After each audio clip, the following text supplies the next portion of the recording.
también veo.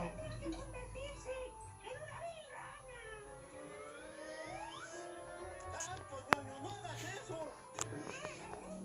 ¿Y ahora qué te picó? No me picó nada. Es que me da lástima que una futura ranita quede desamparada, sin hogar, sin nadie que la cuide. Déjamela, ñoño, déjamela a mí. Yo la veré crecer, me encargaré de ella y de la de su comidita.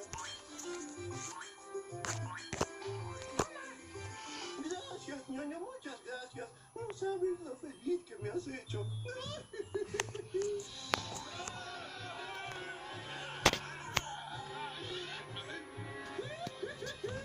¿Qué te da tanta risa? La cara de Jaimito. Bueno.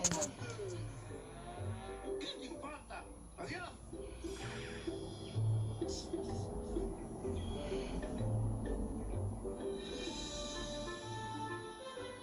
Mira, chavo, ya le están saliendo sus patitas, como dijo el profesor Guidamal. Entonces ya merito va a ser una rana. Deja que lo vea mi mami. Te aseguro que le va a encantar.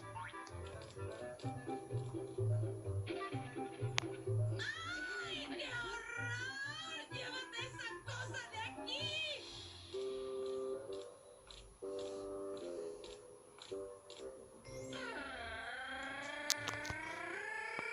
Cálmate, Kiko.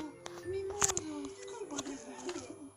¿Cómo voy a deshacerme de una rana si para mí es la mascota ideal? Una rana de mascota.